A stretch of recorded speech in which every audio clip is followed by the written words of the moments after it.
Diego, buenos días, ¿cómo estás? Vamos a esperar a que vengan tus compañeros, espero que estén dando práctica.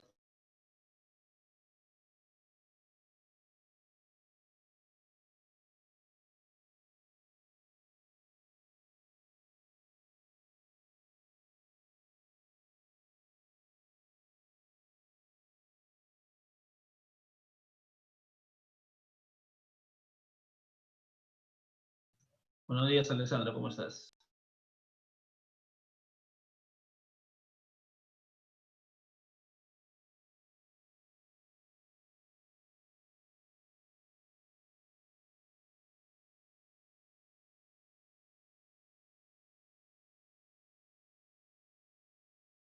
Ah, no te preocupes, está dando práctica, ¿no? Normal, no hay problema.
¿Qué tal, Sebastián? Buenos días.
Muchachos, vamos a esperar hasta las 10:15, que hay un poquito más de gente para empezar, ¿ya? Aquí somos 8 nomás, ¿ya?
Profe, buenas tardes, buenos días, buenos días.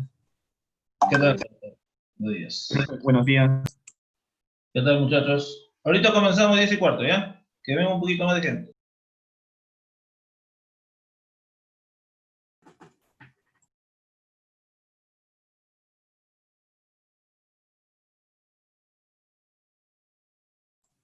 Profe, en lo que esperamos a los demás, ¿me puede resolver una duda respecto A al ver, movimiento, habla de rodadura, profe? de rodadura. Ya, a ver, ¿qué hay? Sino que, o sea, ¿tiene ahí las diapositivas o no? ¿Pero qué cosa exactamente? ¿Cuál es tu duda exactamente? Así, dime en concreto, de una vez. O sea, la rodadura con fricción. Ya, lo que pasa que o sea, de todas maneras, cuando hay rodadura, de todas maneras va a haber No, fricción, pero porque, en un plano horizontal. ya, lo que sea, ya horizontal, ya listo. ¿Ya qué pasa ahí? Ya, o sea, hay un tiempo en donde hasta que alcanza la rodadura, La condición de rodadura. ajá, la condición de rodadura, que es cuando Ya. se igualan, ¿no? El V con Ajá. el V por R. Ya. ¿En ese tiempo hay o no hay movimiento angular? Porque según, Claro, sí, hay de todas maneras, pero no va a ser una rodadura bonito, no, no, sino lo que pasa es que esta nota va a estar deslizando y al lado va a estar girando, pues. ya, Y gracias. es como por así decirlo, ¿no? Es como que va bajando su velocidad de traslación y esta velocidad angular va aumentando hasta que se empatan y de ahí empieza el movimiento que hemos estudiado, ¿no? Ya, La profe. primero va bajando la velocidad de traslación, porque acá actúa la fuerza cinética, porque está deslizando. Entonces la velocidad del centro de masa disminuye.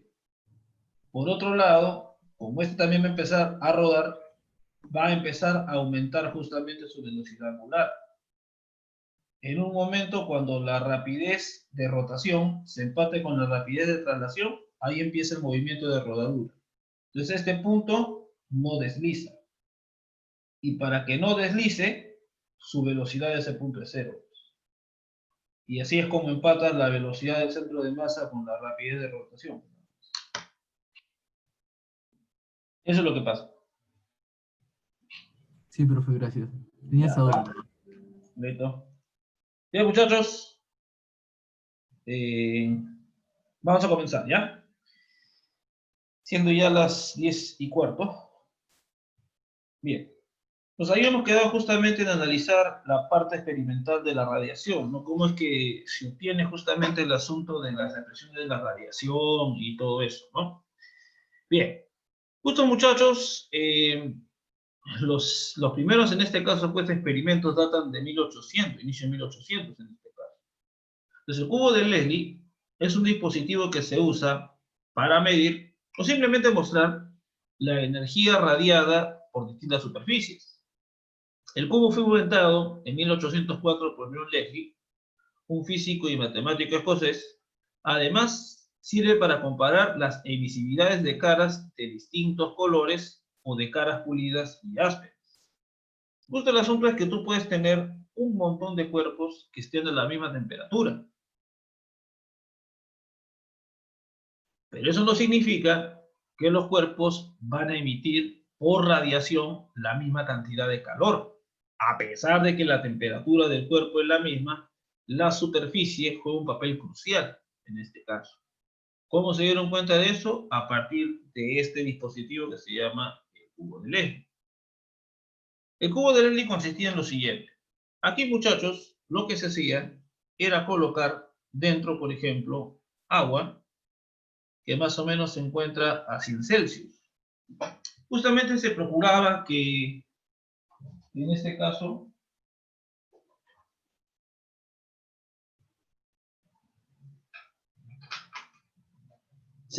perdón, en este caso, pues que el agua estuviera a una temperatura fija, en este caso, ¿ya? De manera, pues, que las otras caras iban a estar a la misma temperatura del agua. Pero, por ejemplo, una cara era, pues, de bronce, por ejemplo, otra cara estaba cubierta de hollín. No sé si tú de repente tienes alguna tobolita todavía y ya tienes sus teteras. Y las teteras antiguas, hermano, se formaba justamente un polvito de color negro, que justamente se adhería a la superficie de la tetera, eso se llama el hollín.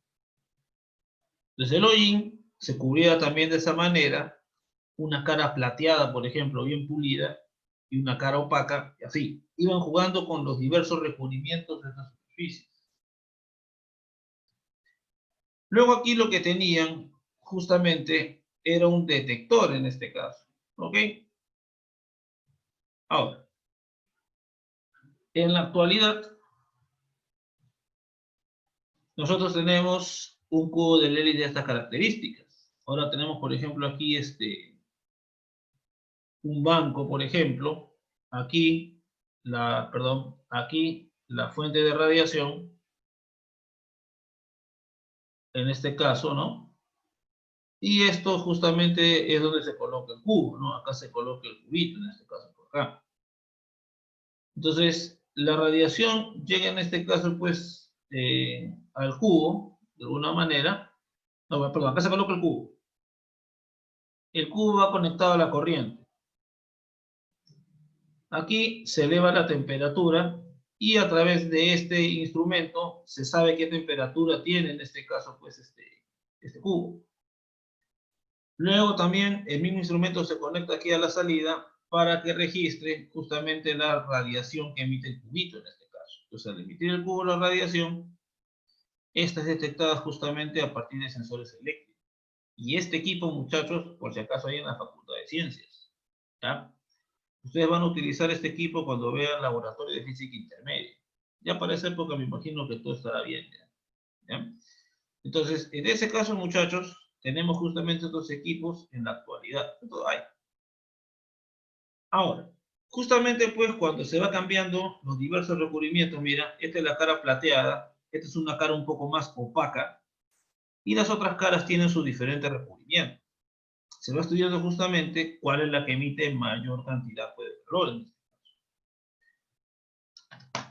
Para que vean entonces que el experimento determina justamente pues que diferentes caras, a pesar de estar a la misma temperatura y a pesar de que las áreas son las mismas, justo por eso se eligió el cubo también, porque el cubo tiene caras laterales de áreas iguales. Entonces, fijando el área y fijando la temperatura de la cara, ya básicamente la única posibilidad de que el calor sea distinto es por el recubrimiento de la superficie.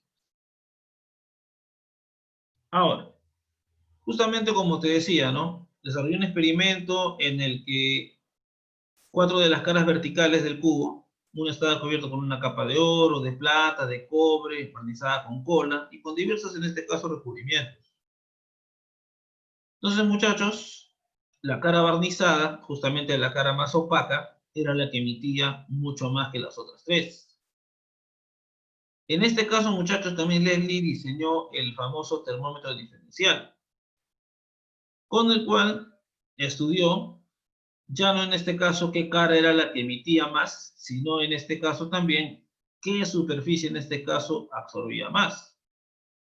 Concluyendo también que las superficies oscuras son las mejores absorbiendo como también las mejores emitiendo el calor. Justo, muchachos, para que vean ustedes aquí que estas cuestiones se hicieron con elementos bastante rudimentarios, muchachos. Y que a pesar de eso se concluyeron ciertas cosas. Ahora,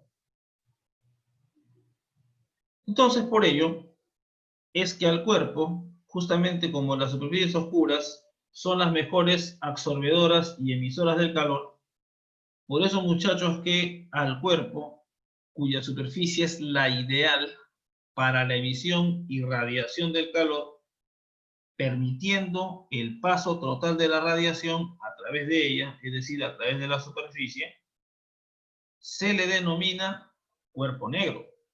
¿Ok? Entonces, básicamente, muchachos, este sería justamente, pues, un cuerpo ideal en cuanto a la transmisión por calor por radiación. Entonces, bueno, tú ya sabes que si un cuerpo está a más temperatura que el exterior, ese cuerpo emite la temperatura hacia el ambiente. pero la radiación va a tener que pasar a través de la superficie de ese cuerpo. Entonces, cierta parte de la energía, del calor, va a quedar en este caso de repente sobre la superficie y solo una parte logra pasar a través de ella. Y eso es lo que ocurre en la vida real. En la absorción también. Cuando un cuerpo recibe calor, no significa, muchachos, que todo el calor va a ser absorbido íntegramente por el cuerpo. Puede ser que alguna parte lo refleje en este caso, como por ejemplo ocurre en el caso de las superficies, en este caso, por ejemplo, pulidas, brillantes en este caso. Entonces, por ejemplo, ¿no? Si tú tienes un carro viejo y un carro en este caso que está bien pulido su superficie y lo pone bajo el sol, a los dos, ni se te ocurre agarrar el carro todo viejo en este caso. Como eso opaca la superficie, ese pata absorbió mayor cantidad de calor que el otro, a pesar de que los dos son del mismo material, solamente la superficie hace la diferencia en este caso, en cuanto a cuánta cantidad absorbe o emite, eso es experimental. Entonces el cuerpo negro va a ser el que deja pasar toda la radiación a través de su superficie, ya sea en emisión o sea en absorción. Pero todo lo que llega a la superficie, independiente del sentido donde vaya, todo pasa en su totalidad a la radiación. Muchachos, vamos a hablar un poquito de la ley de Stefan Boltzmann. Justo, muchachos, se encuentra pues que se puede en este caso estudiar la radiación, dividiendo justamente la radiación en diversas, en este caso, longitudes de onda. Yo no tuve tiempo de hacer este dibujo como se debe en este caso en PowerPoint. Ya de repente para el otro semestre lo haré en este caso, ¿no? Pero muchachos, básicamente en este gráfico te mostramos, dependiendo de la temperatura a la que se encuentra el cuerpo en este caso, vamos a darnos cuenta pues que va a empezar justamente pues a emitir radiación incluso hasta en el visible, ¿ok? Pero fíjate, hermano, que la gran parte, hermano, de la radiación corresponde a la radiación infrarroja en este caso. Por eso, muchachos, que la transmisión de calor es vía, en este caso, infrarrojo, ¿ok? Ahora, para hacer una aclaración, de repente tú vas a pensar que las microondas también están metidas en el asunto, ya. O sea, este pata emite microondas también eventualmente, ¿no? Pero la microonda no transporta calor, a pesar de que tú uses, en este caso, tu horno de microondas en casa, ¿no? Lo que pasa, muchachos, es que los microondas, su longitud de onda de las microondas es del mismo tamaño que los enlaces que unen las moléculas del agua. Entonces, lo que en este caso la microonda hace justamente es, de alguna manera, hacer vibrar a moléculas de agua en este caso, aumentando la temperatura, en este caso, el agua básicamente. Y como tu comida tiene en este caso agüita, se termina calentando también tu comida. Pero si tú, por ejemplo, pones un pedazo de charqui, qué sé yo, ¿sabes qué es el charqui, no? Carne seca. Tú lo pones en el microondas, no calienta nada, porque no tiene agua, pues. Entonces, lo que más transporta el calor, en este caso, de forma radiativa, es la radiación infrarroja, en este caso. Uno yuquito, claro. Ahora, pero muchachos, en este caso aquí, cuando uno estudia, pues, la radiación de un cuerpo, aquí en este caso, uno ve que a medida, pues, que la temperatura va, en este caso, pues, cambiando, vamos a observar justamente lo siguiente. Esto de la teoría clásica que aparece aquí, ignóralo en este caso, ¿ya? Porque nosotros no vamos a estudiar esto al detalle en este caso, ¿no? Ya tú vas a ver eso en Introducción a la Física Moderna. Ahí sí vas a ver de dónde sale esta ecuación y toda la norma, ¿ya? Por lo pronto quedémonos con los resultados experimentales, que a diferentes temperaturas, mientras más temperatura tenga el cuerpo, emite justamente la radiación con mayor intensidad. Entonces, el que plantea en este caso el asunto, no, pero es que esto sí, olvídate, esto ya escapa de muchas cosas, ¿no? Tiene que saber un poquito más de mate también incluso. Y a pesar de que les he enseñado mate, todavía no alcanza, ¿ya? Que hay más cosas que analizar también. Ya van a ver en su momento, no se preocupen, muchachos, ¿ya? Pero sí le voy a poner las ecuaciones para que vean qué cosa sale de ahí, ¿no? Entonces, Max Planck, justamente pues lo que hace es estudiar esta radiación, ¿ok? Y entonces Masplan, una vez que ajustan la curva experimental, viendo cómo esta depende de la temperatura, él justamente plantea esta expresión para la energía por unidad de tiempo, o sea, para la potencia, cómo cambia la potencia de la radiación descomponiéndolo en diversas longitudes de onda. En este caso, entonces, fíjate aquí, para esta franja de longitudes de onda, por ejemplo, yo tendría que a esta temperatura, estas contribuyen con este valor a la intensidad de la radiación, a la radiación total. Entonces, Masplan justamente fue estudiando cómo va cambiando justamente ese factor de esta manera. Acá aparece una constante K sub B, que es la famosa constante de Boltzmann. Nosotros vamos a usar esta constante justo en el siguiente tema, en este caso. ¿Ya? Entonces, esto es lo que plantea Masplan. Ahora, para llegar a esta ecuación, como te digo, de forma legal, ustedes van a ver un curso justamente específico para eso. ¿No? Van a tener un curso para ver eso, al detalle. Cómo se deduce esa expresión. No me refiero a la matemática, allí, no, esa parte. Me refiero a un curso de física especializado en esta parte. O sea, todos los experimentos que dieron paso a la mecánica cuántica se estudian en lo que es introducción a la física moderna. Entonces, ese curso, muchachos, es tal vez el más importante que vas a llevar en toda la carrera. Claro, lo van a llevar. Es obligatorio. Porque con ese curso recién, ese es, espérate, quinto ciclo, creo me parece. Los ingenieros también llevan, hasta donde yo sé, llevan los ingenieros, es algo que ya no lleven. Pero si no, muchachos, métanse. Porque justamente ese es el enlace entre lo que tú conoces de manera macro y lo que después vas a estudiar de manera micro. Es el enlace. ¿Por qué invocamos a la mecánica cuántica? Para estudiar la parte micro. Pues. Ese curso es importantísimo. Así que si no está en su currícula, pues cólense o pregúntenle al profesor si pueden escuchar la clase por lo menos. ¿No? Ahora, ahí está justamente dictando, creo, polilogarismo. ¿Qué Michi será polilogarismo? Seguro. Ya, pero como te digo, se puede deducir por cuestiones estadísticas en este caso. Hay otro curso para que educan esto, que es la mecánica estadística. Pues. También van, los físicos sí llevan ese curso, mecánica estadística. Ahí van a deducir esta vaina, este es un chiste aplicando mecánica estadística. Por eso le digo, a esta ecuación, deducirla por cuestiones, en este caso, básicas, olvídate. Hay mucha tela que cortar ahí todavía. Ahora escuche. Sí. Entonces aquí, fíjate, cuando yo calcule este integral, yo tengo que integrar en todas las longitudes de onda del espectro electromagnético, desde 0 hasta el infinito en este caso, para calcular cuál va a ser la potencia emitida por un cuerpo negro que se encuentra a la temperatura absoluta T. Entonces, aquí yo voy a hacer justamente este integral de aquí, hacer los cambios correspondientes.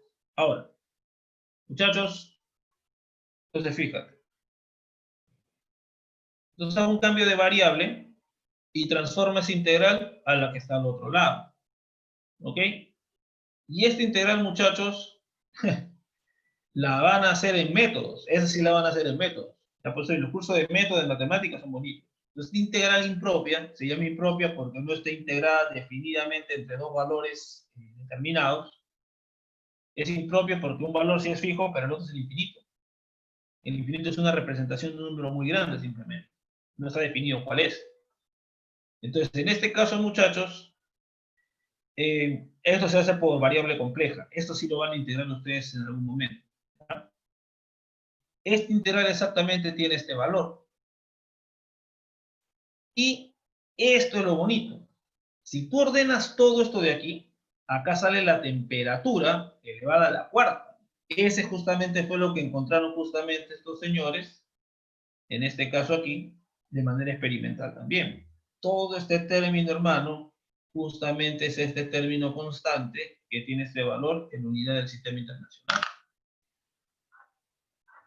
¿Okay? Es integral, sí, ahorita olvídate de hacer eso. Es integral, no te voy a enseñar. Yo te voy a enseñar otro integral más bacán todavía. ¿Ok? Más chévere todavía. Entonces, muchachos, pues integral sí, en este caso se hace con series. ¿Ok? Se integra con la función polilogaritmo que hizo su compañero. Ahí sí se aplica eso, para hacer esa integración. También se puede hacer de manera analítica, también, con variable compleja. El detalle es este, muchachos. Sin desviándonos un poco nos hemos desviado un poco por la parte matemática, pero la parte física es esta. Justo se encuentra que esa relación entre la potencia, en este caso, el calor por unidad de tiempo, que tú llamaste H en la clase pasada, ese H es el flujo de calor, entre el área va a ser justamente un proporcional a t elevado a la cuarta, donde t elevado a la cuarta tiene en este caso, esta constante que acompaña t a la cuarta tiene estas unidades, este valor. Justo lo que encontraron esos señores, pues, Stefan Boltzmann de forma experimental. Esto también es experimental en este caso.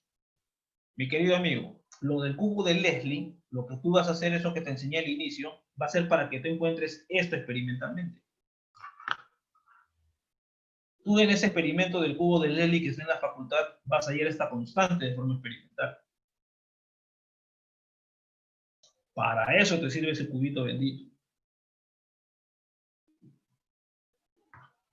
Como todas las caras del cubo van a tener la misma área y la misma temperatura, tú vas a comparar la potencia radiativa, en este caso, de cada cara en cuestión. Y aquella cara que tenga el coeficiente de emisión más alto, en este caso el que emita más, va a ser aquella que se acerque más a este valor multiplicado por el área, en este caso de la cara del cubo. Porque no todos te van a salir sigma t a la cuarta cuando hagas esta operación. Solo el que tiene justamente la que emite más se acerca a este valor de forma experimental. Por eso le digo, muchachos, que esta es la parte que vamos a rescatar de todo lo que hemos analizado de la radiación. Porque sí, la radiación es complejo, muchachos. ¿Ya? Mucho más complejo que la convección todavía.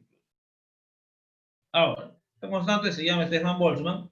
Entonces, a partir de la ley de Stefan Boltzmann, la tasa de radiación de energía es proporcional a su área superficial A y a la temperatura elevada a la cuarta potencia, en este caso la temperatura absoluta. También depende del tipo de superficie. Entonces, esa dependencia del tipo de superficie se describe con una cantidad E llamada emisividad. Un número adimensional entre 0 y 1 y que es característica del recubrimiento de la superficie. Por eso que en el cubo de Leslie se encuentra justamente, por así decirlo, la cara que más se emite y esa se considera como el patrón. Entonces, viendo entonces la cantidad de calor, se tiene que hacer caras de la misma área y a la misma temperatura. Entonces, yo tomo el flujo de calor más elevado como el patrón de comparación, el de las caras oscuras.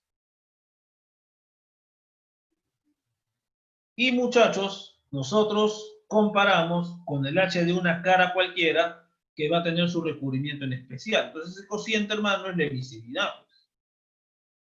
Siempre se toma, muchachos, en este caso, el H de la cara más oscura como el patrón. ¿Ok? Y entonces aquí, muchachos, se encuentra, pues, se aplica esta cantidad para distinguir una superficie de la otra. Entonces, muchachos, aquí tenemos esta expresión para la emisividad. Esto era el P, que era energía por unidad de tiempo. Ahora va a ser simplemente H nada más. ¿Ok? Y entonces aquí yo tengo esta expresión para evaluar la corriente de calor por, en este caso, radiación, a través justamente de estas dependencias de la temperatura, del área, de la superficie en este caso también, y de esta constante de Stefan Boltzmann. Entonces la emisividad suele ser mayor en este caso para superficies oscuras que claras en este caso. Entonces, vemos el orden de la emisividad de algunos valores, pero para superficies opacas, inclusive este valor puede ser cercano a la unidad.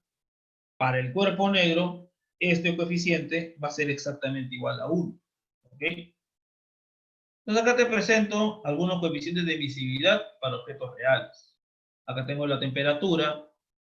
Y justo hay un punto que hay que remarcar, que la emisividad no es algo constante necesariamente para cualquier temperatura. Por el cobre, por ejemplo, fíjate, para el cobre, para un rango de temperaturas, la emisividad cambia en este caso en este factor. A pesar de que no tiene una emisividad tan alta, en sí la emisividad depende de la temperatura. Y vamos a ver que muchos parámetros en sí dependen de la temperatura en este caso. Entonces acá tenemos el cobre oxidado a la temperatura en la que se encuentra. Fíjate, hermano, por ser una superficie opaca, ¿ok? Por ser una superficie opaca, tiene un coeficiente ya considerable, ¿ok? Mira, inclusive la madera y el hielo, hermano, tienen coeficientes recontra elevados también a ciertas temperaturas en este caso. Coeficientes de emisión. Entonces, muchachos, por ejemplo, uno de los elementos que tiene un coeficiente de emisión bastante alto en este caso es el wolframio tungsteno. Justamente, pues, ese material es el del primer filamento incandescente de los focos. A cierta temperatura, entonces, este pata emite un montón de radiación en este caso. 0,96 es su coeficiente de emisión a la temperatura a la que se vuelve incandescente emitiendo luz visible en este caso. ¿Ok? Entonces, para que vean en este caso los diversos tipos de material que hay. ¿Ya? Entonces, esta va a ser tu marca, ¿no? Hay que conocer el tip de...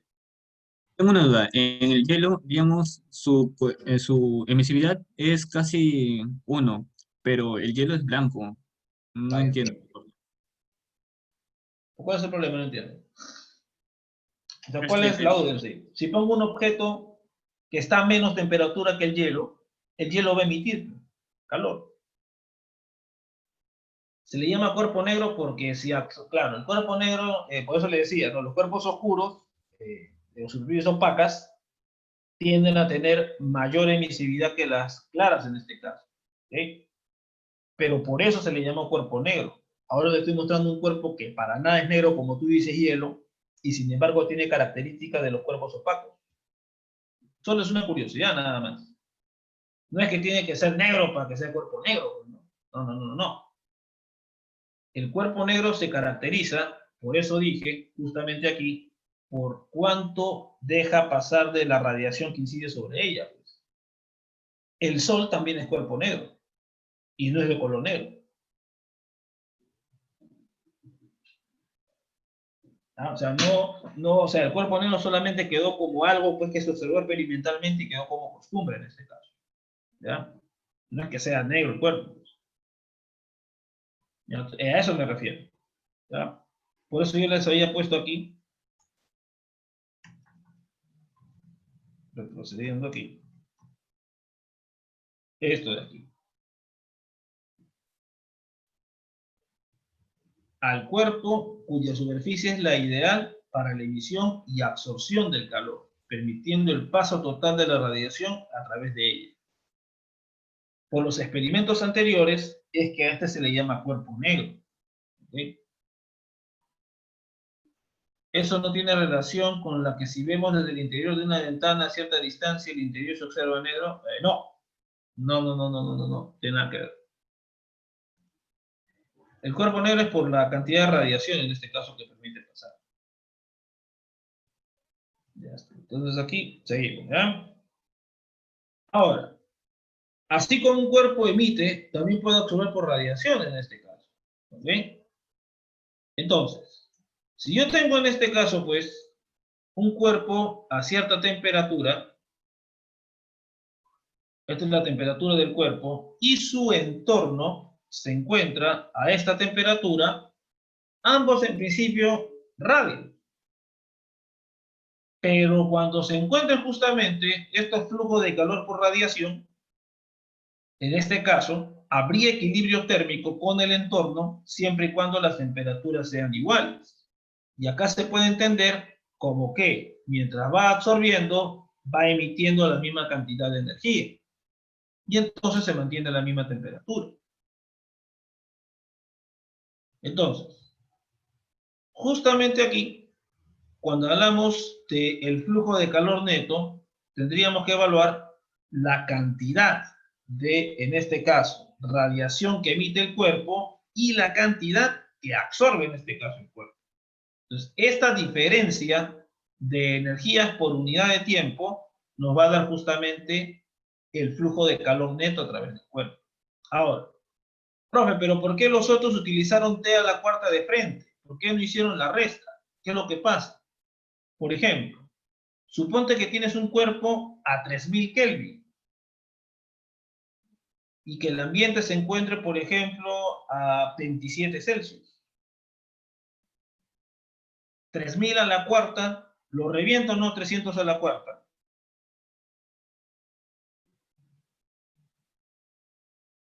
Claro, pues.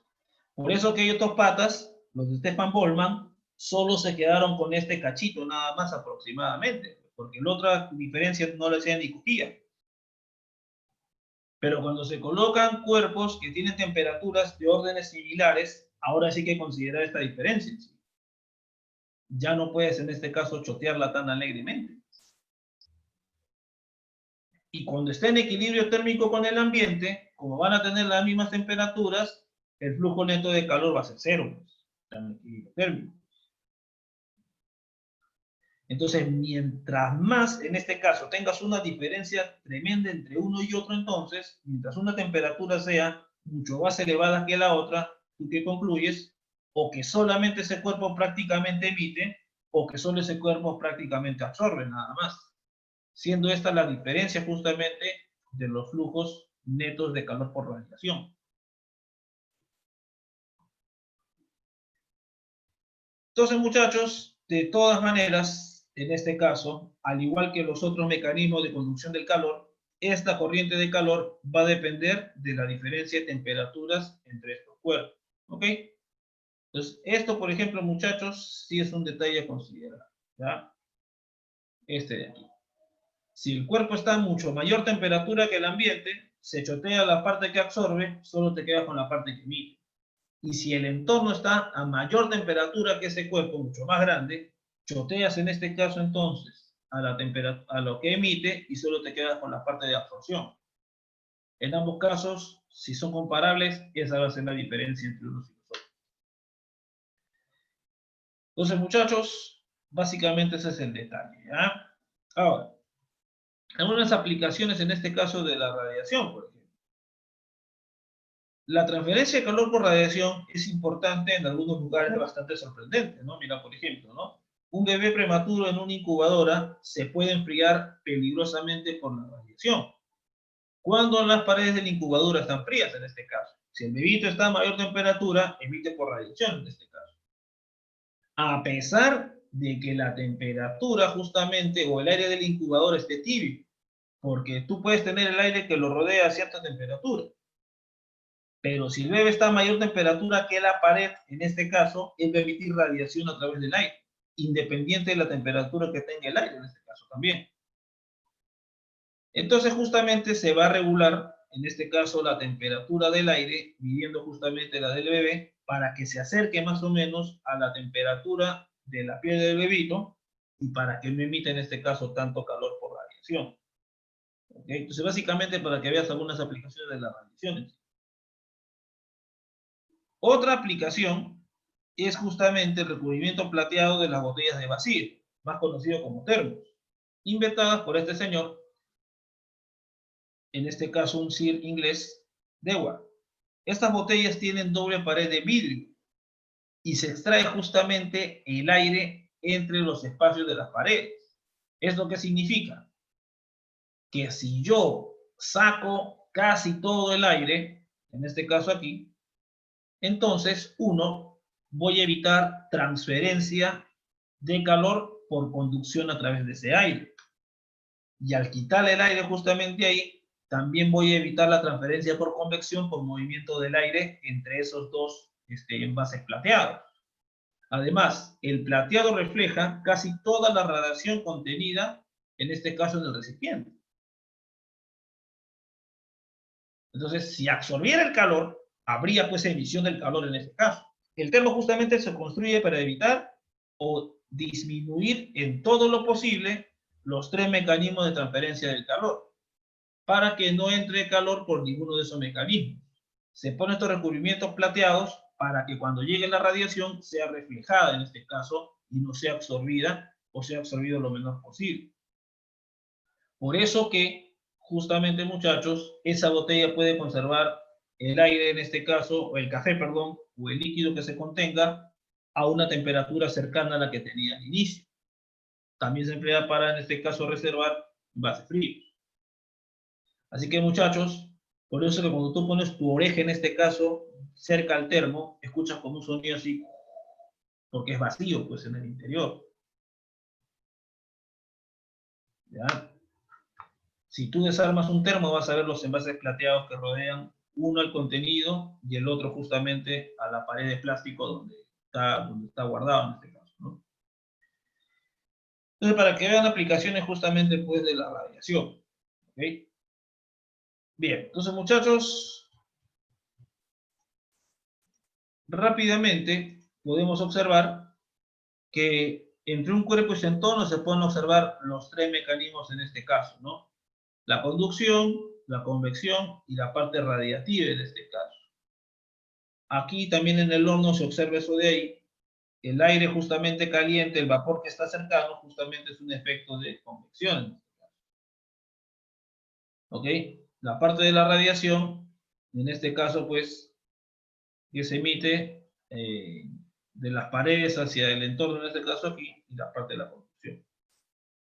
O en este filo al rojo vivo, que el aire cercano justamente se vaporiza en este caso, o sea, eleva su temperatura formando un vapor más intenso. Está caliente en este caso el fierro y obviamente hasta inclusive emite el visible.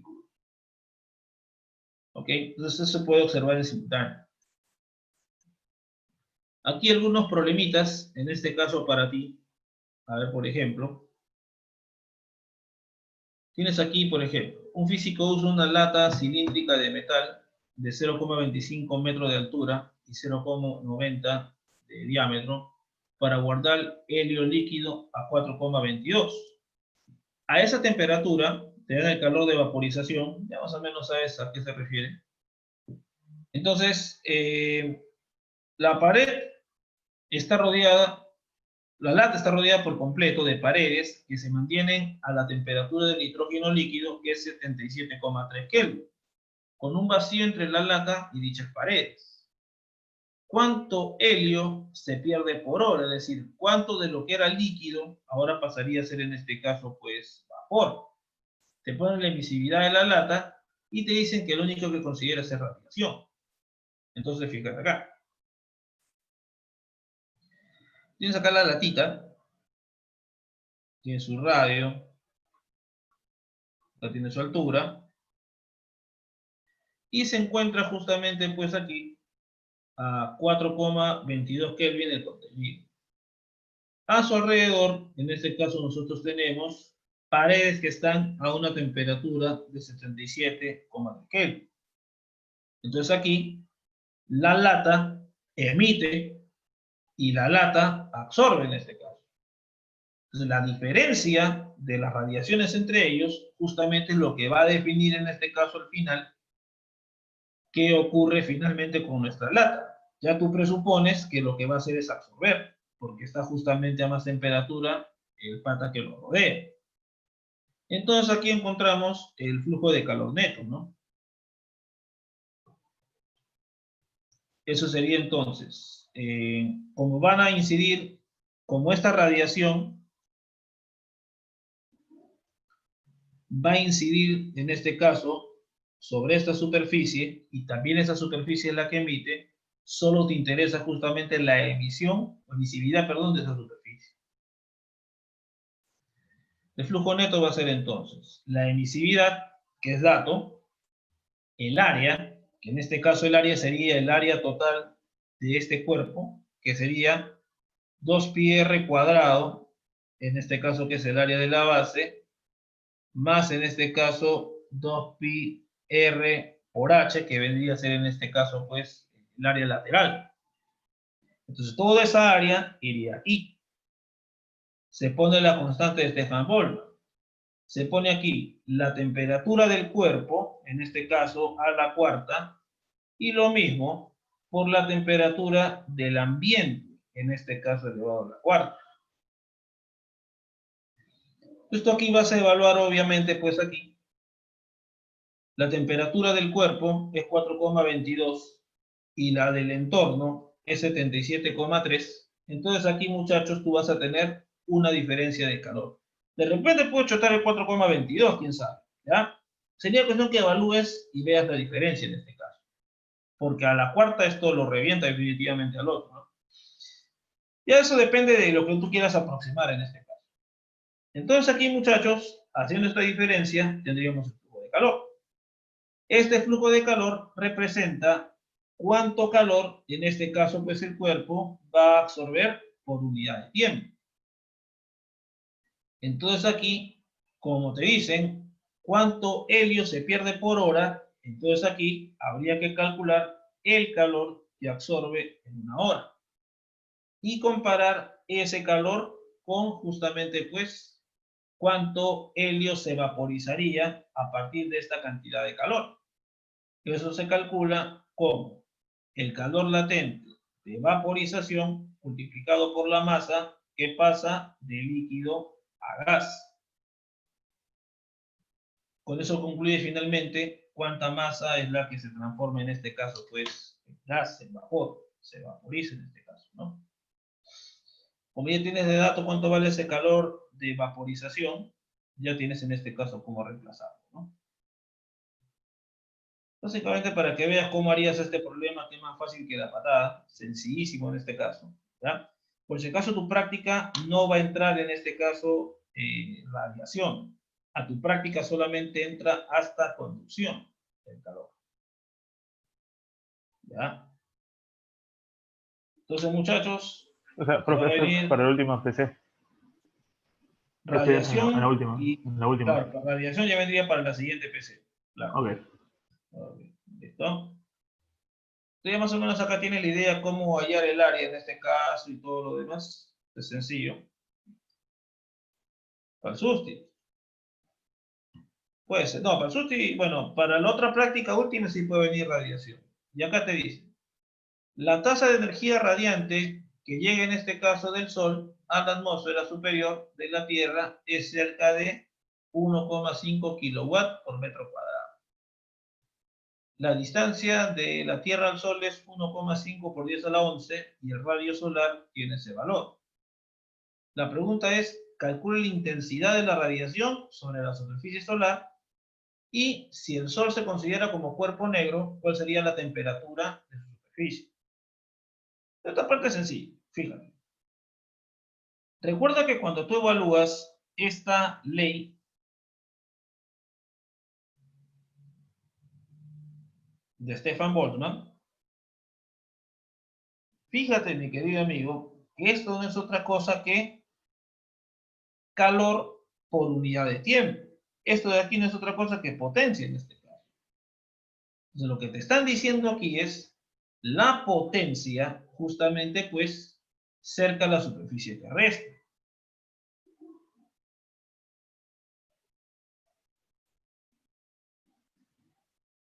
Cuando ustedes comparan esta energía por unidad de área, en este caso aquí, justamente, hermano, el Sol realmente está emitiendo, pues, en todas direcciones en este caso. Y solamente cierta parte llega aquí. Cierta cantidad de energía, porque esto no es todo, de todo lo que emite en este caso el Sol, acá llega a cierta parte, nada más. Pero la proporción, muchachos, básicamente en este caso, va a ser la misma si considero toda la energía completa, en este caso, entre todo el área. Entonces aquí yo voy a considerar justamente pues que el cociente entre el H del Sol, justamente que emite, entre toda esta área, que va a ser entre esta distancia al cuadrado, ese cociente justamente en el tiempo, ese H, va a ser igual tanto a través de esta superficie como a través de toda la superficie completa. En este caso. El H es el mismo. Solo que aquí la energía, como quien dice, está más concentrada en un área más pequeña y está un poco más dispersa en un área más grande. Entonces, muchachos, aquí el H es el mismo para toda esta parte de aquí. ¿Ok? Es como cuando tú hacías la intensidad de la radiación, ¿no? Entonces, básicamente aquí la radiación es intensa en todos los puntos de esta superficie por igual. Entonces, H va a ser entonces aquí la emisividad, que voy a considerar que dice que es como cuerpo negro. Entonces le pongo 1 nada más. Toda esta área de aquí, 4pi por este R al cuadrado, bien chiquito el R, ¿no? Por sigma en este caso, pues, y por la temperatura elevada a la cuarta, en este caso. La temperatura sobre la cuarta. La de la Tierra la choteamos. ¿Ok? Se supone que aquí el H tiene que ser el mismo, la misma intensidad de radiación. Este H va a ser 1, este va a ser 4pi, pero por el radio del Sol elevado al cuadrado, por esto de aquí y por la temperatura elevada a la cuarta. Entonces, en este caso, muchachos, a ver, déjame chequear aquí. Porque es intensidad, ¿no? Intensidad es, a ver, intensidad es energía por unidad de área y por unidad de tiempo. Ah, la intensidad es la misma en este caso, claro. La intensidad es la misma. Entonces aquí, la intensidad es la misma, muchachos. La intensidad es la misma. Entonces aquí, permíteme borrar esto. Este es igualito para los dos. De intensidad. Entonces aquí,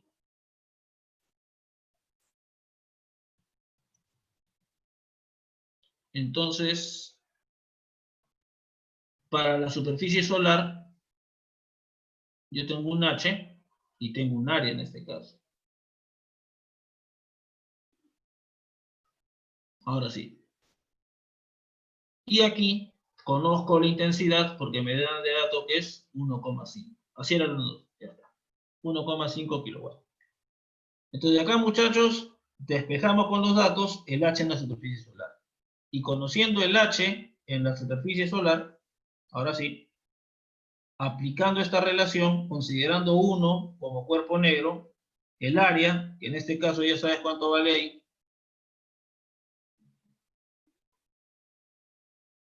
la constante y la temperatura del Sol elevada a la cuarta, con esto despeja finalmente la temperatura solar. ¿Ok? Eso básicamente serían los pasos para resolver este problemita. La intensidad de la radiación es la misma, la intensidad. ¿Ah?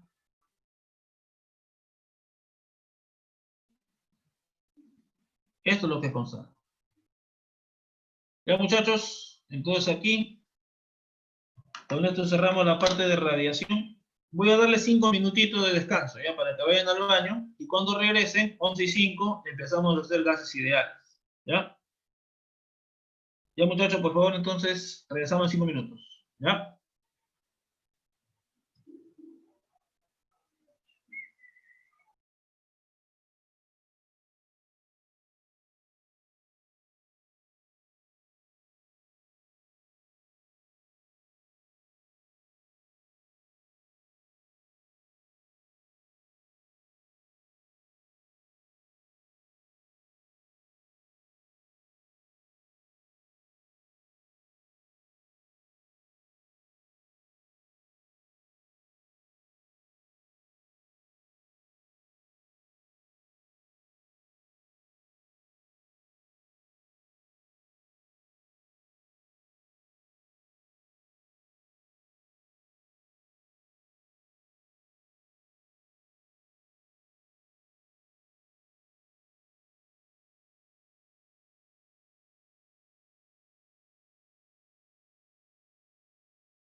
Muy bien, muchachos. Ahora sí continuamos. Vamos justamente a analizar algunas cuestiones de los gases ideales que tú conoces, en este caso, algunas de ellas, ¿ya? Entonces, por ejemplo, justo, muchachos, este va a ser nuestro primer acercamiento al tema, que en este caso es pues la termodinámica. Entonces, justamente aquí nosotros vamos a estudiar, por ejemplo, ¿no? En la cocina es un lugar excelente para estudiar pues la forma en la cual las propiedades de la materia dependen de la temperatura. Por ejemplo, cuando hierves el agua en una tetera, por ejemplo, el aumento de la temperatura produce vapor que sale silbando pues a alta presión. O sea, un cambio de temperatura produce en este caso eventualmente cambios en la presión. O si en este caso pues olvidamos perforar una papa antes de hornearla, siempre se le hace huequito para hornearla, el vapor a alta presión que se produce en el interior por el agua que contiene la papa, termina en este caso haciendo que la papa explote, por ejemplo. O el vapor justamente pues del agua en el aire puede condensarse en gotitas en las paredes de un vaso con agua helada, o en este caso se formará escarchas y se solidifica rápidamente. En este caso. Inclusive hay experimentos donde tú tienes un envase con agua helada, le metes un golpe fuerte a ese envase y el agua en el interior se solidifica, se vuelve hielo. Entonces, para que vean en este caso, muchachos, bastantes efectos, ¿no? De cómo cambia la temperatura, cómo cambia la presión, el volumen eventualmente también. Justo, muchachos, todo eso es base de lo que es la termodinámica. Entonces, nosotros vamos a ir viendo de a poquito justamente algunas cuestiones interesantes sobre la materia en sí, sobre su estructura. Pero, muchachos, nosotros podemos estudiar la estructura de la materia en general a partir de cantidades macroscópicas, es decir, es como que yo tengo un sistema de partículas, tú ya estudiaste eso, y yo mido las cantidades, en este caso, del sistema de partículas en sí, y puedo determinar en promedio cómo se comportan las partículas del sistema, en este caso, de manera individual.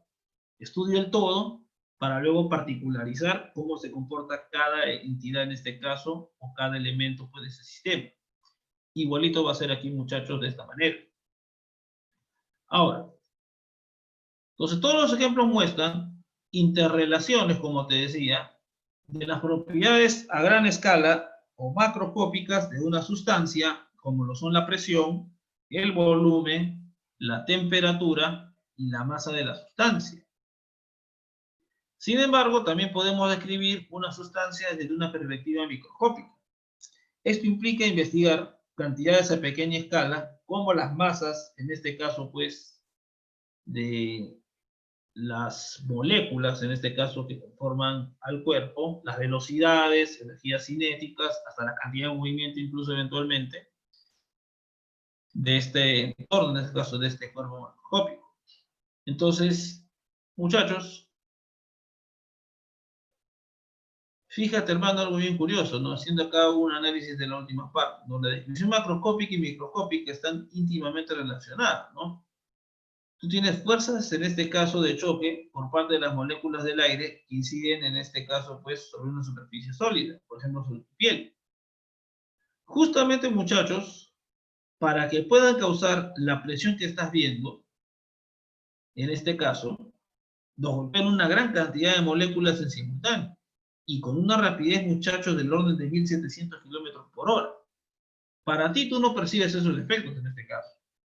Pero el aire, para producir la presión atmosférica que tanto hemos usado, muchachos, en los problemas anteriores, con un Bernoulli, muchachos, para generar esa presión entonces, en la piel, en este caso de nuestro cuerpo, nos tiene que golpear una cantidad considerable de moléculas a una alta velocidad en este caso. Entonces, vamos en este caso pues a estudiar cómo es el asunto o relación entre propiedades macroscópicas y microscópicas. Muchachos, para poder primero estudiar esta cuestión, primero vamos a ver qué relación hay entre las variables macroscópicas en este caso. Y vamos a ver lo que son las ecuaciones de estado.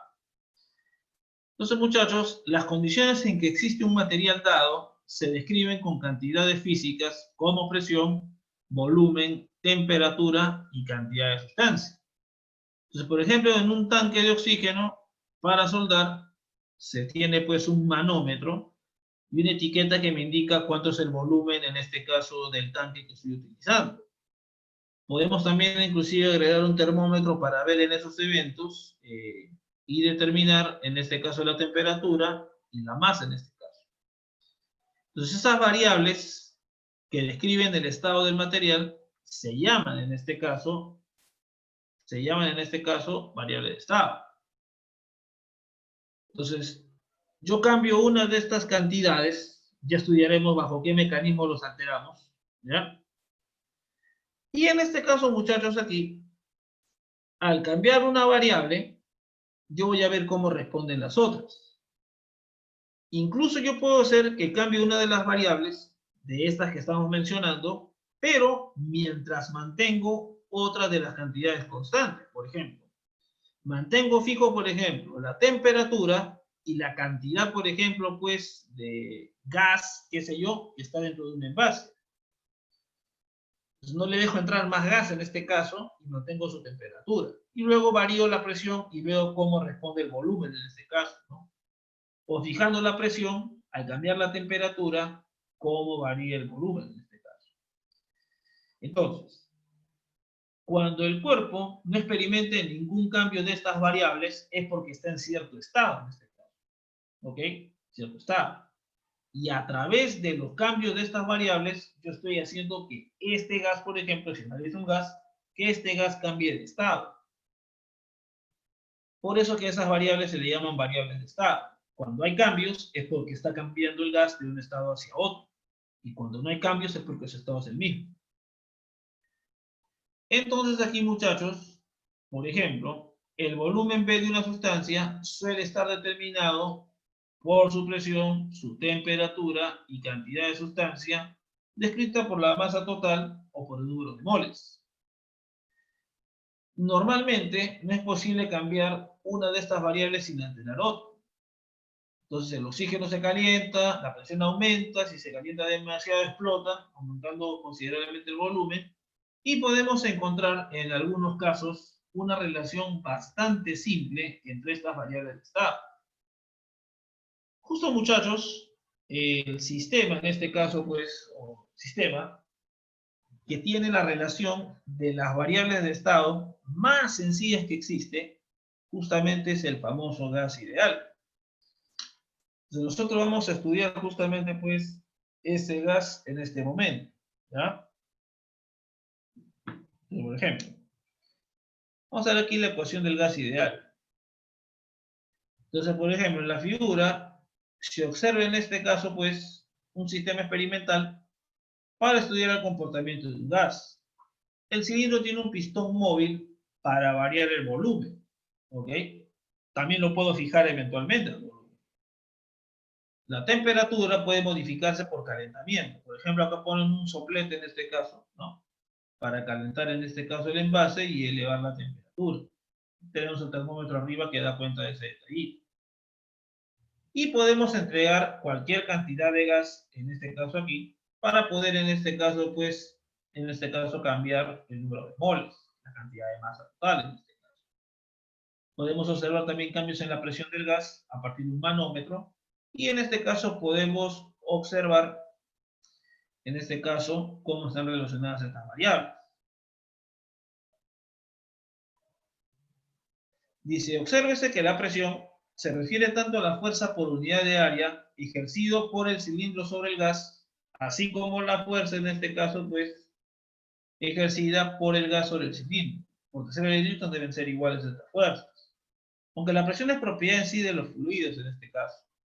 Pero, como estamos hablando de fuerzas distribuidas, numéricamente, la fuerza que el gas ejerce sobre las paredes es la misma que las paredes ejercen sobre el gas, en este caso. Así que son iguales en este caso. Lo que son relacionados son las fuerzas, en este caso, de unos y otros. Ahora, por lo general, lo más fácil es describir la cantidad de un gas en términos del número de moles en vez de la masa. La masa molar de un compuesto, a veces llamada peso molecular, es la masa de un mol. Y la masa total es una cantidad dada de ese compuesto en este caso, es el número de moles N multiplicado por la masa de una mol, que se simboliza así. De esta manera yo escribo en este caso, pues, la masa total como el número de moles multiplicado por la masa molar.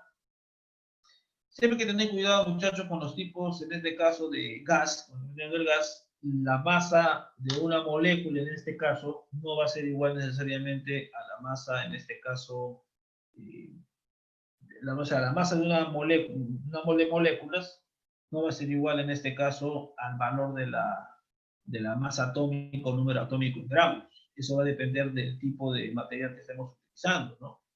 Por ejemplo, para los gases, tú utilizas a partir de gases que son de moléculas diatómicas, ¿no? Como el hidrógeno, o el oxígeno, ¿no?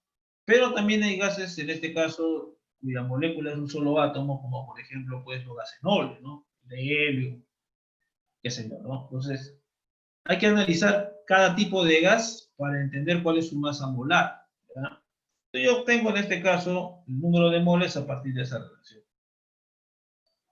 Bien, entonces, como te digo, son cuestiones que tú ya conoces hasta la academia incluso, por eso que este tema, esta parte es relativamente corta, ¿ya? Te digo, son cosas más interesantes. Entonces, las mediciones del comportamiento de diversos gases dan origen a tres conclusiones. La primera, que el volumen va a ser directamente proporcional al número de moles. Esta conclusión la obtenemos siempre que mantengamos constante la temperatura y la presión. O sea, yo fijo dos variables de estado y yo permito, por ejemplo, meto en este caso más gas, pues voy a ver una relación justamente entre el volumen y la cantidad justamente de gas que se tiene en este caso, ¿no? Por ejemplo, el volumen varía inversamente proporcional con la presión absoluta P. Aquí más bien lo que se mantiene constante es la temperatura y el número de moles. No debe entrar en este caso mayor cantidad de gas. Y entonces observamos que el producto de la presión por el volumen va a ser constante siempre que las otras variables sean en sí constantes. Y la presión es proporcional, en este caso pues, a la temperatura absoluta. Siempre que el volumen y el número de moles sean fijos, veremos un aumento directo entre la presión y la temperatura. Como te digo, tú esta cuestión ya la conoces, ¿ok? La primera, que estamos viendo aquí, se conoce como la famosa ley de Avogadro. Esto fue propuesto por Amedeo Avogadro en este caso, ¿ya? Del que dijeron que estaba loco porque tú cómo vas a ver una molécula, la molécula no se puede ver. Él planteó algo bastante adelantado para su época, porque él ya estaba hablando de la composición de la materia. ¿En qué se basó Avogadro para hacer esta afirmación? Rápidamente te cuento. Muchachos, antes de Avogadro no existían las fórmulas químicas como tú las conoces. Por ejemplo, tú juntabas oxígeno más hidrógeno en condiciones de, en este caso, en gas, y obtenías vapor de agua.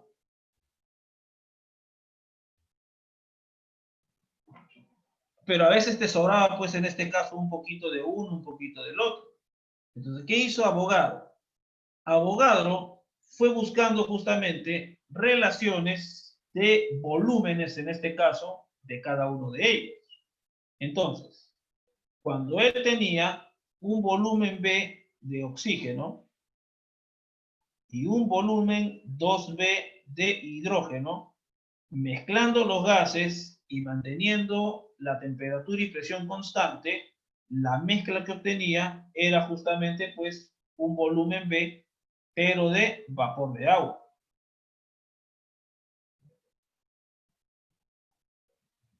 Entonces, esto era básicamente la mezcla que hizo Avogadro. Por ejemplo, para el ácido clorhídrico, demostró que la relación de proporciones entre hidrógeno y el cloro era de 1 a 1.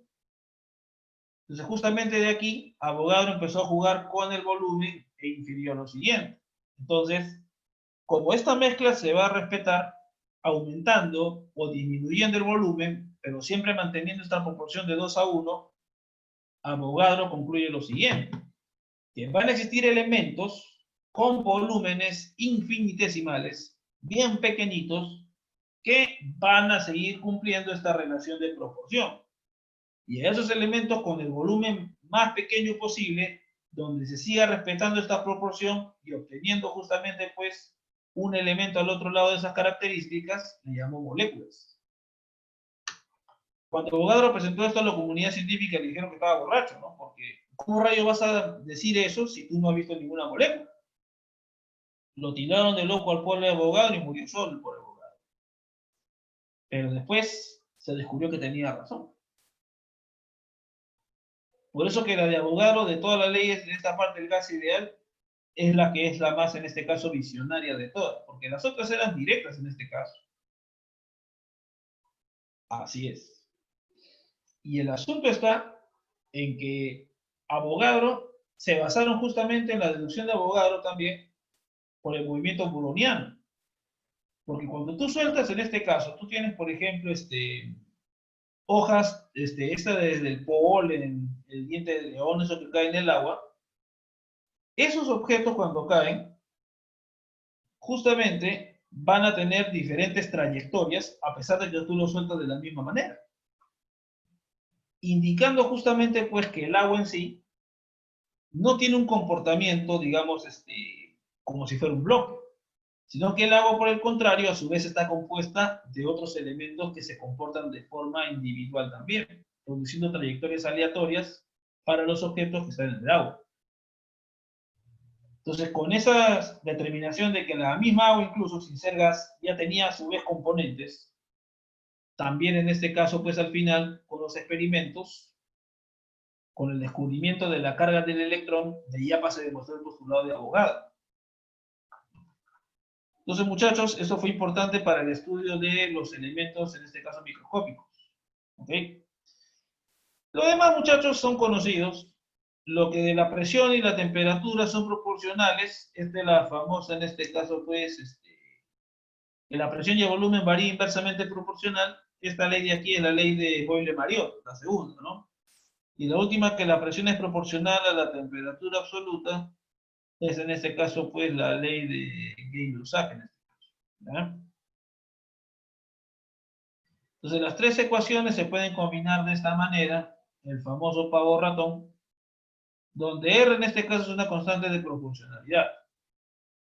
Ahora, este gas ideal en sí es un gas para el que la ecuación anterior se cumple con precisión para todas las presiones y temperaturas. Pero, muchachos, este es un modelo idealizado. ¿Por qué? Porque esta ecuación se cumple para todos los gases que estén a altas, en este caso, altas temperaturas y bajas presiones.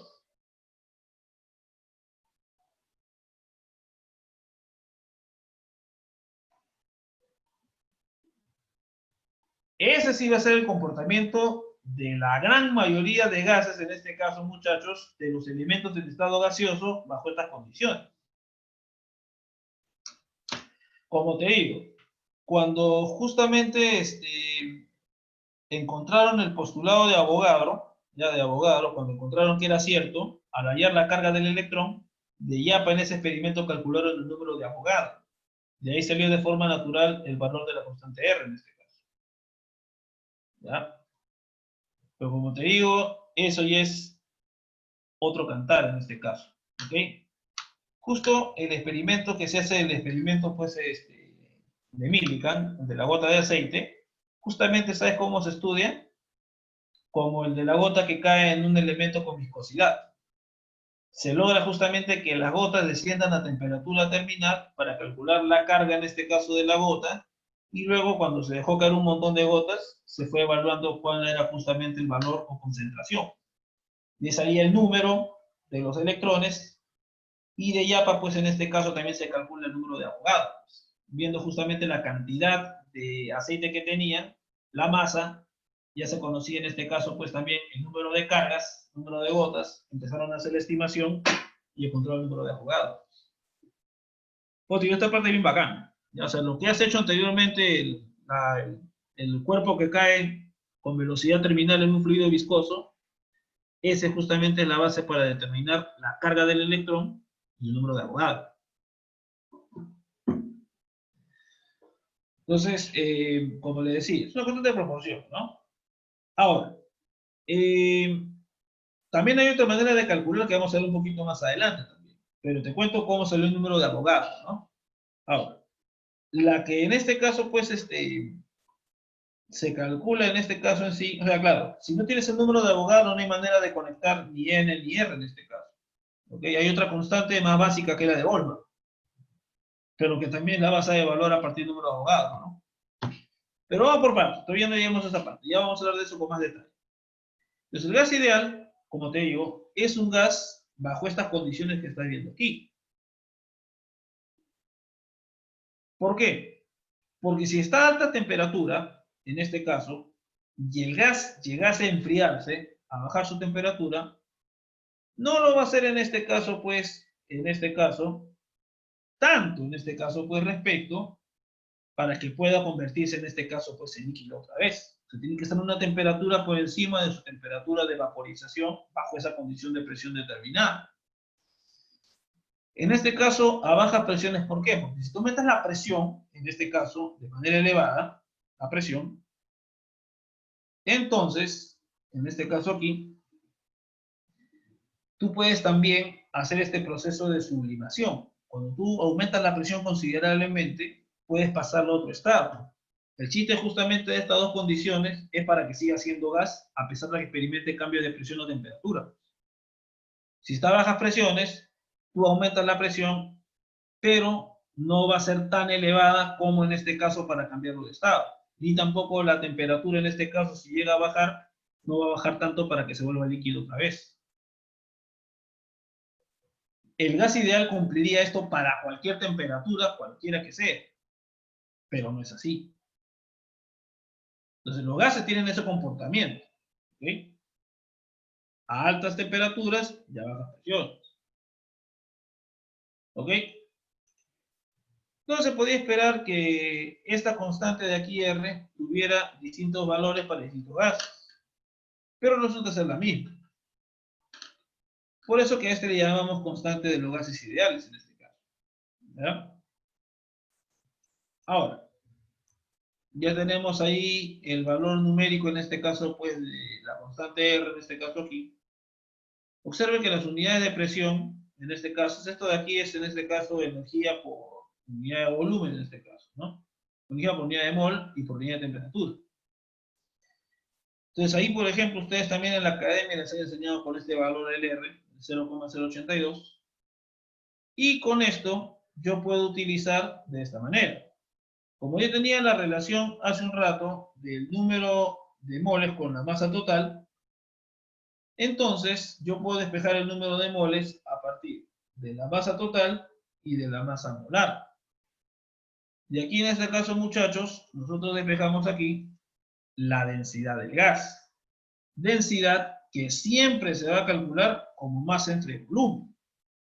Lo que pasa es que el volumen puede sufrir cambios dependiendo de cómo cambia la presión y temperatura del gas. Justamente el gas ideal va a ser un gas justamente pues a bajas densidades. ¿Por qué? Porque recuerda que para el gas ideal las presiones son en este caso bajas y las temperaturas en este caso son altas. Para los gases que tienen comportamiento de gas ideal. Ya sabes que el gas ideal es un modelo que sería para un gas que cumple eso siempre. Y ese gas no existe. Los que sí cumplen con las relaciones que estás viendo aquí son los que te he dicho que están a bajas presiones y altas temperaturas. Para que cualquier cambio que experimenten nunca dejen de ser gas. Entonces, muchachos, aquí tenemos esta relación, el famoso Pareto, ¿ya? Y entonces, muchachos, aquí podríamos entender, en este caso, pues, que la relación de presión y temperatura del gas ideal solo es un resultado de la forma como definimos la temperatura. Pero esta relación, muchachos, que estás viendo aquí, tal y cual, no se cumple para todas las escalas. ¿Ok?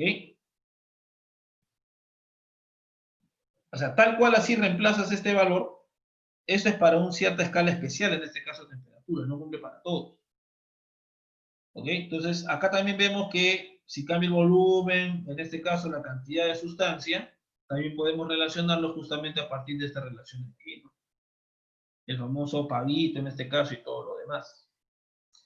Como te digo, esta parte es Monse. Ya acá no hay ninguna cosa nueva porque todo lo ha visto antes, ¿ya? Entonces, acá, sucede, por ejemplo, que la escala del termómetro de gas tiene una correspondencia cercana con la escala de temperatura que no depende de ningún material específico en este caso. Justo este es el detalle. La escala de temperatura que tenemos que usar no puede depender de ninguna propiedad de un material específico. Nosotros queremos evaluar la temperatura absoluta. Eso vamos a ver justamente en la parte final, cuando analicemos las leyes de la termodinámica en este caso. ¿Cuál es la escala que utilizamos en este caso y por qué? Ahora en este caso vamos a considerar que la escala es Kelvin en este caso. ¿Ok? Nada más. Pero ya veremos al detalle por qué. Porque por eso vamos a necesitar Carnot y un montón de cosas. ¿Ya? Vamos a llegar a eso ya en la parte final. Entonces, muchachos, por ejemplo aquí, lo único rescatable que encontré para evaluar en este caso algo de gas ideal, por ejemplo, mira, dice, calcule la variación de la presión atmosférica con la altura en la atmósfera terrestre, suponiendo que la temperatura es de 0 Celsius en todos los puntos, y considera que G, en este caso, es 9,8. A ver, te lo voy a dejar aquí más o menos de esta manera. Bueno, aquí hay que considerar la clásica, ¿no? Que a medida pues que nosotros nos movemos hacia arriba en contra de la gravedad, la presión disminuye. Entonces aquí la presión disminuye.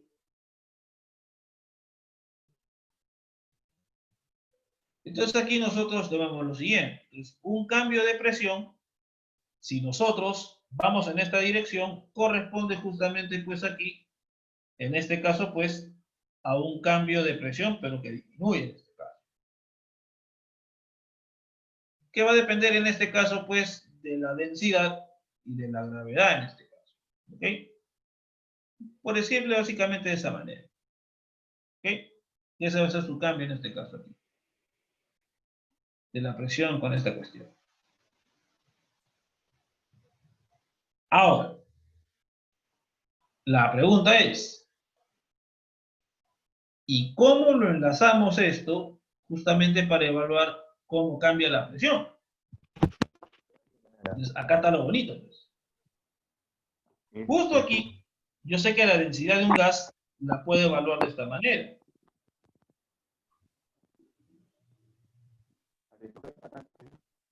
La densidad lo puedo amarrar justamente pues aquí con la presión, la masa molar, la constante de los gases y la temperatura, pues. Y estamos considerando que la temperatura es la misma, porque si la temperatura fuera variable con la altura, muchachos, habría que conocer qué forma tiene la temperatura y cómo cambia con la altura, para tener un cambio más preciso de cómo cambiaría la presión atmosférica.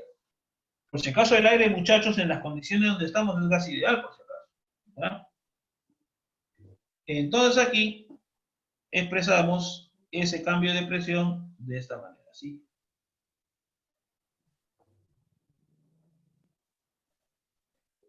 Lo demás, hermano, es un chiste para ti. Acá ponemos en este caso. A ver, por favor, hay un micrófono ahí prendido. ¿Ya? Por favor, apáguenlo.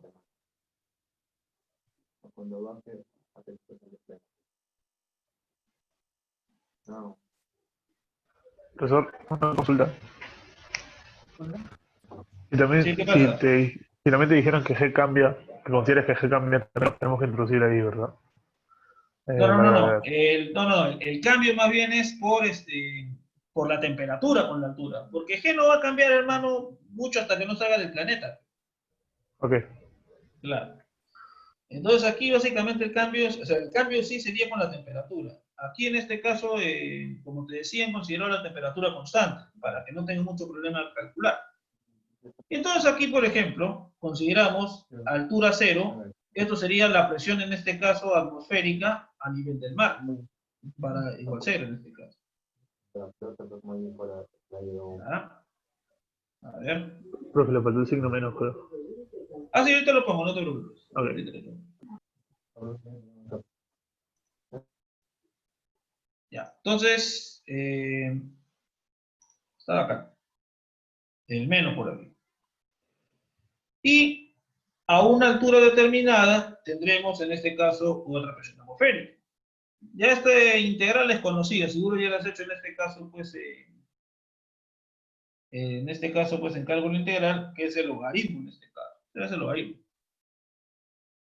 Ya he evaluado la resta del logaritmo, es el logaritmo del cociente. Esto va a ser entonces esto de aquí. Y muchachos, elevando a la e en este caso aquí, tendríamos esta relación.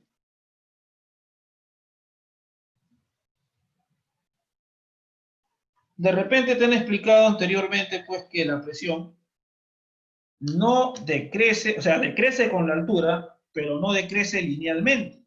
Justamente, muchachos, cuando se hace el experimento de Torricelli, a diferentes alturas respecto al nivel del mar, es que tú vas construyendo los datos de esta parte de aquí. Y entonces, haciendo un modelo donde la temperatura es fija en este caso, se encuentra que esto se encaja a partir de una gráfica exponencial. Y esto básicamente es la información que tienes aquí. Esta es la presión atmosférica a nivel del mar. Incluso, muchachos, para partes que están por debajo del nivel del mar, lo curioso es que esta ecuación se sigue cumpliendo en este caso. Entonces, como le digo, es un modelo interesante de cómo se comportan los gases ideales, en este caso aquí, como estás viendo. No te he contado nada nuevo, solamente habría que hacerte ver algunas cositas. Pero, muchachos, lo nuevo viene aquí. Vamos a atacar esta cuestión ahora desde un punto de vista más realista. Entonces, cuando vamos a hablar de estos gases, felizmente esto sí no te va a venir en ninguna evaluación, definitivamente no.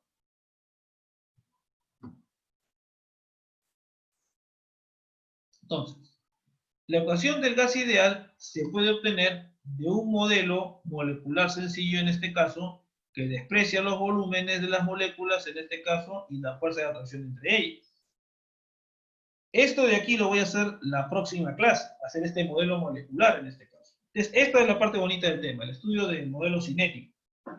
Y luego, estudiar cómo se distribuyen las velocidades para las moléculas de un gas. Porque tú sabes que en el modelo cinético, si has estudiado antes, todas las moléculas, en este caso en promedio, tienen la misma velocidad. Pero en la distribución de velocidades, que vamos a ver en la otra clase también, vas a darte cuenta tú que cada molécula tiene su velocidad y que esa velocidad tiene cierta probabilidad. Entonces esta clase, hermano, es una clase solamente suavecita nomás, de colchón. La que viene, muchachos, iba a ser brava en este caso. Necesito que la otra clase te siento concentrado y temprano.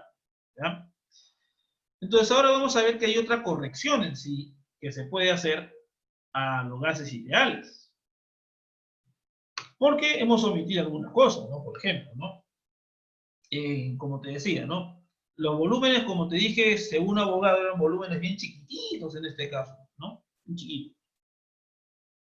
Que no eran comparables con el volumen del envase. Aquí, en este Van der Waals, ya considera en este caso, pues, cuestiones como el volumen de las moléculas y fuerzas, en este caso, entre las moléculas. Entonces, esta ecuación, muchachos, tiene estas consideraciones. Fíjate que si A y B son en este caso 0, me refiero a B grande y a estos dos, regresas a la ecuación de, en este caso, pues, el pavo ratón común y silvestre, en este caso, ¿no? A y B son constantes empíricas y van a depender de cada gas en sí. ¿Por qué? Porque el volumen que ocupa, por ejemplo, una molécula, en este caso, pues, de hidrógeno, no es lo mismo que ocupa, en este caso, el oxígeno. No son lo mismo. Entonces, ocupan diferentes volúmenes. Entonces, B justamente representa aproximadamente, pues, el volumen que ocupa una mol de moléculas, en este caso. Representa B. NB sería el volumen que ocuparían, en este caso, las N moléculas. Entonces, la diferencia en esta ecuación sería el volumen del recipiente menos el volumen que ocupan las moléculas, en este caso. Y eso es lo que evalúa la ecuación de Van der Waals. En el gas ideal, por ejemplo, no existe ese volumen de las moléculas, o bueno, existe, pero se considera insignificante, de manera que ve cero. Por otro lado, el parámetro A, justamente aquí, va en este caso a depender de la fuerza de atracción, en este caso, pues, intermoleculares. ¿Ok? Entonces, básicamente esos son los detalles, en este caso, pues, de la ecuación en sí, de Van der Waals, en este caso. ¿Ya? Ahora, la reducción de esa presión es proporcional al número de moléculas que están cerca, en este caso, de una capa de la pared. Las moléculas ejercen presión sobre la pared, en este caso. También va a ser proporcional al número, en este caso, por unidad de volumen. Y en este caso, pues, muchachos, cuando N entre B es un valor pequeño, lo que significa es que el gas está diluido, la distancia media entre las moléculas es muy grande, y es como considerar otra vez que el volumen es insignificante y retornas otra vez al pavo ratón. Ahora, ¿cómo se deduce la ecuación de Van der Waals? El término, eso de ahí, es empírico en este caso, ¿no? No hay ningún cálculo exacto en este caso para ninguna ecuación de gas ideal, todos son cálculos empíricos. Mido y veo qué ecuación se ajusta mejor, simplemente. ¿Ya? Para el dióxido de carbono, por ejemplo, gaseoso, acá tenemos las constantes justamente, pues, tanto de uno como el otro. Y, por ejemplo, si tú consideras en este caso, pues, el gas, en este caso ideal, si consideras a él como gas ideal, ya tú sabes que el volumen de este compadre, en condiciones, en este caso normales, sería 22,4 litros, que está aquí en este caso escrito, ¿no? Al cubo, ¿no? De acuerdo con la ecuación de Van der Waals. Entonces, si tú calculas el volumen de esa ecuación de hace un rato,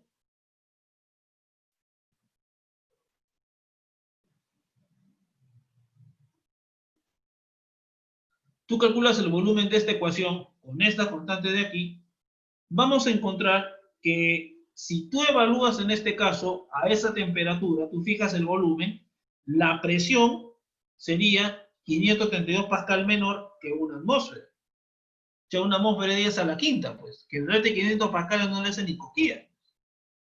Entonces 10 a la quinta, son 100.000 pascales. Y que eso representaría una diferencia del 0,5% respecto, pues, del valor que tendría respecto al gas ideal. O sea, prácticamente, en este caso, pues, no hay ninguna, o sea, Van der Waals corrige de alguna manera la ecuación del gas ideal, pero tampoco es que la cambie, pues, dramáticamente, ¿no? O sea, hay cambios, sí, no van a salir exactamente igual que el del gas ideal, pero cambios de todas maneras van a haber.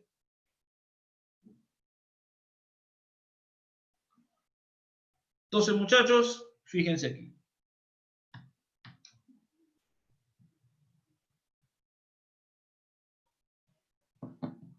A ver. Muchachos, y para terminar, rápidamente quería ver con ustedes la determinación de las moles y el número de Avogadro. Nosotros hemos usado el mol como cantidad de sustancia. La definición de mol, que es una unidad básica del sistema internacional de la cantidad de sustancia, es la siguiente, ¿no? El mol es, en este caso, una unidad del sistema internacional que contiene exactamente ese número de entidades elementales. Esta cifra es el valor numérico fijo de la constante de Avogadro, que se expresa en mol a la menos 1 y que se denomina número de Avogadro. Entonces, el símbolo N en un sistema es una medida de entidades elementales especificadas. Pues una entidad elemental puede ser un átomo, una molécula, un ion, un electrón, o cualquier otra partícula o número especificado de partículas. Como consecuencia de la definición de mol, la constante de Avogadro y el número de Avogadro ya no tienen incertidumbre experimental en el sistema internacional. Antes había justamente, muchachos, incertidumbre para evaluar esta constante de Avogadro. Ahora, te cuento, hermano, que no sé si tú sabes, que en el 2018 han cambiado, muchachos, la manera justamente después de los patrones, de las unidades de las cantidades fundamentales. Justo ahora se utiliza el número de Avogadro ya con un valor definido y fijo, y en este caso, muchachos, también se utiliza, en este caso, pues la constante de Planck. Ahora, con eso se definen casi todas las cantidades, en este caso física, los nuevos patrones, en este caso. Y se utilizan justamente constantes fundamentales, porque esas en principio no presentan error. Son constantes. Entonces, esto de aquí ya lo conoces. Ahora, en la actualidad, la realización más exacta del mol resulta de un experimento que condujo a la determinación de la constante de Avogadro. Este experimento se llevó a cabo en el marco de la Coordinación Internacional de Avogadro. Mira, hasta ahorita, muchachos, es una, en este caso, pues, organización que justamente busca diversos experimentos donde se tiene mayor precisión del número de conteos de cantidades elementales. O sea, Avogadro, tú puedes evaluar en este caso del número de Avogadro, esta cuestión, haciendo conteos de entidades elementales. El asunto es qué elementos te dan certeza de cuántas entidades elementales hay realmente. Profe, ¿con la masa? Sí, con la masa también es. Pero el problema es que tú sabes que hay los llamados, pues, isótopos. Y los isótopos de un átomo tienen el mismo número atómico, pero tienen diferente número másico. Y si vas a jugar con la masa, la idea justamente es que todos los átomos sean, en este caso, pues, todos tengan la misma masa. Que sean además de isótopos, que sean isóbaros también. Que tengan la misma masa. Entonces, el asunto es encontrar un elemento, en este caso, donde para una muestra determinada haya una cantidad considerablemente elevada de isótopos, en este caso en un solo elemento. O perdón, claro, isótopo en un solo elemento, un isótopo único. Y si hay los otros isótopos, que estén en una proporción muy baja para que no te maduren el conteo. Es como se hacía antes con el carbono, en este caso 12, ¿no? Ese era justamente nuestro patrón para poder evaluar el número, en este caso, la constante de Avogadro, toda esa cuestión. Ahora el elemento que se utiliza ya no es el carbono 12, ahora es en este caso el silicio. Y en este caso enriquecido con un montón de esos elementos, hermano, ahí, en este caso, para tener mayor precisión, en este caso, pues, utilizando mediciones volumétricas. Claro, pues. O sea que de por ejemplo, del silicio 28, que sea el 99% de la muestra, pues, básicamente. Por eso cuando preguntaban esta cuestión de la constante del R y todo, por eso justamente quería llegar a esta parte, ¿no? Ahora hay que cambiar el experimento, el patrón. Ahora, por eso le digo, muchachos, por eso que no le respondí en su momento, porque quería llegar a esta parte. Entonces, como yo con rayos X y todo determino cuántos, en este caso, átomos de silicio hay en una celda, en este caso, esto ya lo van a ver en estado sólido, en noveno ciclo, se puede determinar entonces el número de átomos en una celda a partir del volumen y de esta cuestión que vendría a ser el volumen. O sea, claro, acá sería algo así, ¿no? Tienes un volumen de una celda cúbica. Tienes aquí en este caso el volumen, que sería el cubo. Tendrías aquí en este caso, pues, el volumen de cada uno de estos atomitos, ¿ok? Y haces por conteo y determinas justamente, pues, el volumen de esta cuestión del sólido comparado con ese parámetro, en este caso. Entonces, el conteo del número de entidades que hay en este caso en un volumen determinado. Tienes un volumen, de cómo sería tu volumen elemental, con 8 átomos en este volumen elemental. Entonces, si tienes un volumen cualquiera, ese volumen cualquiera en este caso te va a dar cierto número, en este caso, pues, de átomos. Acá lo que hemos hecho es pasar a multiplicar por 8 nada más y despejar esta relación de aquí. Pero para eso tú tienes que tener de esto en la muestra que sea el mayoritario. Porque si tiene mezcladito, ya no vas a tener precisión, pues, en este caso. Entonces, esta ecuación es válida estrictamente para un cristal puro de silicio. Y con eso podemos identificar exactamente cuántos átomos cuántas entidades elementales de silicio tenemos. Entonces, de todas maneras, como te digo, van a haber patas que te maloten, porque estos son los isótopos, en este caso del silicio. La idea es que esto tenga poca concentración, 1%, 0,5% sería lo ideal, para poder hacer la precisión y relacionar, en este caso, ese número. Ahora, justamente de aquí, ¿qué haces también? Como ya conoces los isótopos también, después que tienes la masa justamente de una de estas celdas, y en este caso la masa total de la muestra. Con eso determinas también, en este caso, la relación de números también de esta manera. Todo es un juego, muchachos, del número de Avogadro con la masa, en este caso. ¿Ok? Entonces, de acá sacas el número justamente de ahí, el bendito número de Avogadro, para cierta entidad, en este caso fija, ¿ya? Y en este caso, pues con esta definición de Avogadro, las incertidumbres son de ese orden, en este caso. De 10 a la menos 8 y toda esta cuestión. ¿Ok? Y esto solamente es por ahora, porque después podemos encontrar un parámetro o un patrón más exacto y cambiar el silicio por otro más exacto, no se sabe. Todavía estamos ahí en pañales en la parte atómica, pues, aunque no lo crean, aunque parezca que hemos avanzado mucho, realmente no hemos avanzado tanto, estamos en pañales. Si todavía estamos cambiando de a cada rato de patrón para establecer las medidas, imagínate.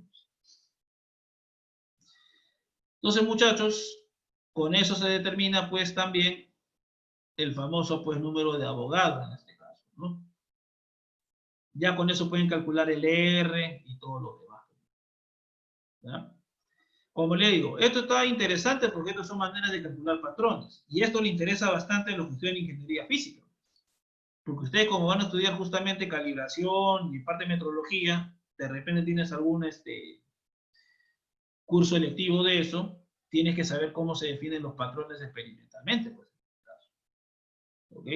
Y en el caso pues del número de Avogadro o la determinación de entidades elementales, ya tienen justamente bastante que estudiar aquí.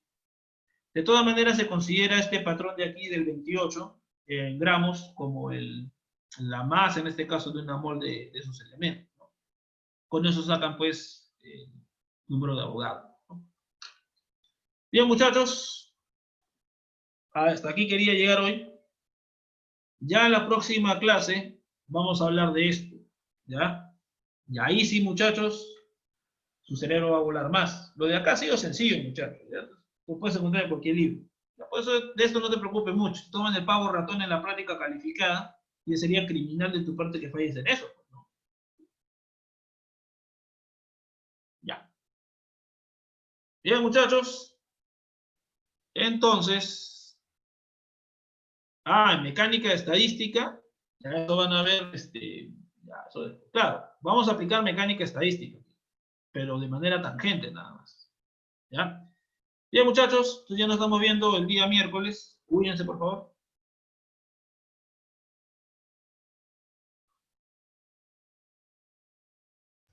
Hasta luego. Hasta luego.